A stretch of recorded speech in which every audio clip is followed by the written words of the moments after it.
1, 2.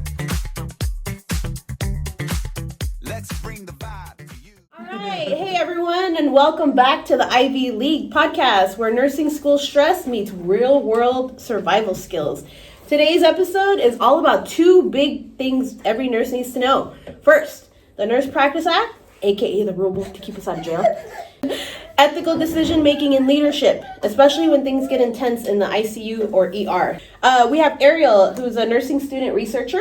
We have Hannah here, who will give us the ICU perspective. And we have Brian, who's a nurse leadership charge nurse at one of the hospitals nearby. So you want to go ahead, Ariel, start us off? What is the Nurse Practice Act and why should we actually care about it? Let's see. So absolutely, I'll explain. The Nurse Practice Act is pretty much basically the law for the body of California, the law that says who can be a nurse, what nurses are allowed to do, and what happens if somebody seriously messes up. So pretty much sets out like the scope of practice and responsibilities of RNs. Its the main goal is protecting patients, so not making our lives harder, even though it does seem like it at times. Oh, okay. So it's really about protecting the public first and guiding nurses second, right? Exactly. Okay, cool. Great foundation. Now let's talk about California specifically. How does California's Nurses Practice Act differ from other states, Brian? Yeah, so California is unique in the aspect that it's more defined in other states, and some might even say it's stricter. It clearly defines our scope as registered nurse practice and standardized procedures that we can perform.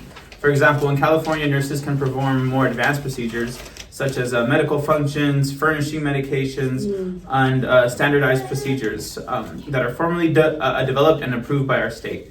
Other states allow broader independent practice, maybe more patients that they're allowed to have. Well, California has a set max.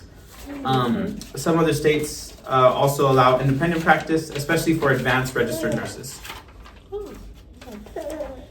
Another difference with California is that the California Board of Registered Nursing has very specific disciplinary and guidelines and mandatory reporting rules. So this means that nurses must be very, very careful to follow documentation, delegation, and competency requirements because violations are clearly outlined and they're actively enforced too. Oh, okay. Well, that makes sense. Let's move more into specific areas that the California Practice Act regulates. Go ahead, Ariel. What's the first major area? So the first big major area is licensure and education requirements in California. So California strictly regulates who can become a registered nurse by approving nursing programs, so i.e. Chafee nursing, requiring the NCLEX exam, which is a big test that once you pass a nursing school is pretty much our bar, essentially. And just enforcing continuing education for license renewal. So throughout your RN career, you're gonna have to continue to make continue education throughout your nursing career. Without meeting those standards, a person cannot legally practice nursing in the state.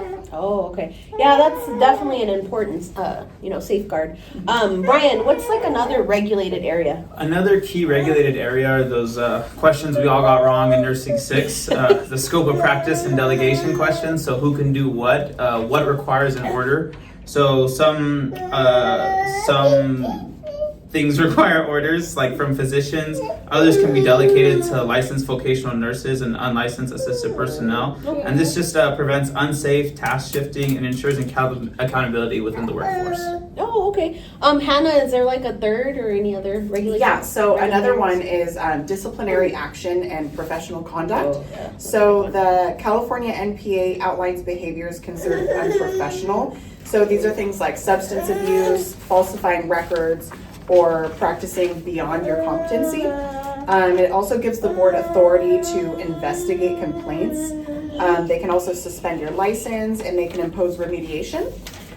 So this really ultimately protects patients from unsafe nurses and practitioners. Wow, that's a lot. So great overview, Hannah. Let's transition to the second half of our discussion now, the nitty-gritty part of it all. The ethical decision-making in nurse leadership. Hannah, since you work closely with critical care scenarios, what does it mean to face these, really tough ethical decision making that you have to make in the ICU or in the emergency department. Can you kind of fill us in on like high acuity settings in your department? Right. So in high acuity settings, ethical decisions come into play a lot because you're dealing with life and death choices. You're dealing with emotional family dynamics. For example, whether to continue aggressive treatment or for a patient with a poor prognosis, or to switch the patient to a DNR, or prioritizing care when there's multiple critical patients that are arriving on your floor at once. These situations require balancing patient autonomy, beneficence, non-malfeasance, and justice, which are all core ethical principles in nursing. Wow, that sounds like a lot of responsibility. How should like a charge nurse or someone in like leadership handle those situations? And I'm asking you, Brian, because you're actively in that role. Yeah, perfect. So there's a couple of elements that are key in strong leadership. One is just clear communication, collaboration, and policy guidance. So a charge nurse is really collaborating with the entire healthcare team. They're clear on the policies of the hospital, and they're active in ethics committees when needed. So the role of the charge is just to maintain the balance of the unit and to be not only emotionally intelligent, but also good under stress and able to help the team work together as a unit. Oh, I like that. I would also add that any evidence-based practice and legal awarenesses matter too. Ethical choices must align not only with the values of patients too, but also with the Nurse Practice Act. Institutional policy along with patient rights laws. Documentation becomes critical because it shows the reasoning behind the difficult decisions sometimes we have to help make.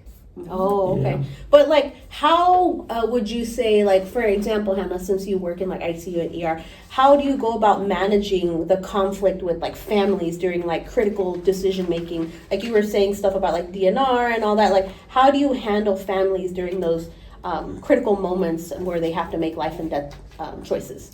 Yeah, so in these situations, therapeutic and compassionate communication is key. Families in the ICU and ER are often overwhelmed. They're emotional, they're scared, maybe they're angry, lots of high emotions. So nurse leaders should provide honest information, allow questions, include interdisciplinary support like social workers or chaplains. Even when outcomes are not what the family is hoping for, respectful communication helps families feel heard and supported in their decision making. Wow, okay, yeah, that really highlights the human side of leadership.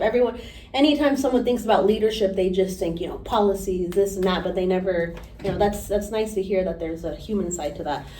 Brian, what like personal qualities help nurses make sound ethical decisions in situations like this? Yeah, nurses have to be very strong. They have to have integrity, accountability, and courage.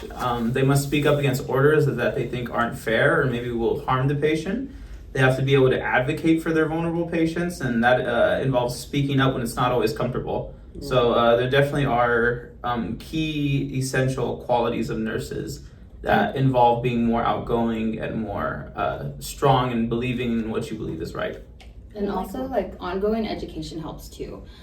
So pretty much like the ethics training, once you're actually in the RN role, the classes that you're mandated to take throughout your year to keep that, you have to hit a certain amount of hours.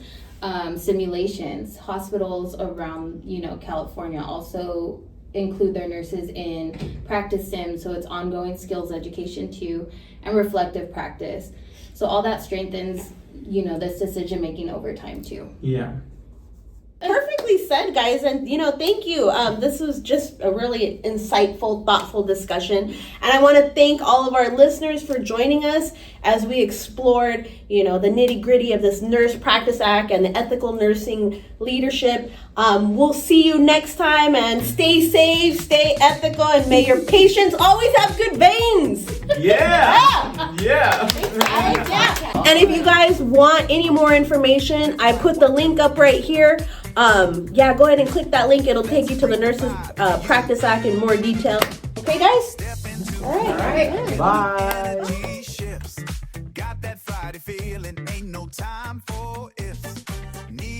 thoughts are buzzing, reflecting in my shades. Leave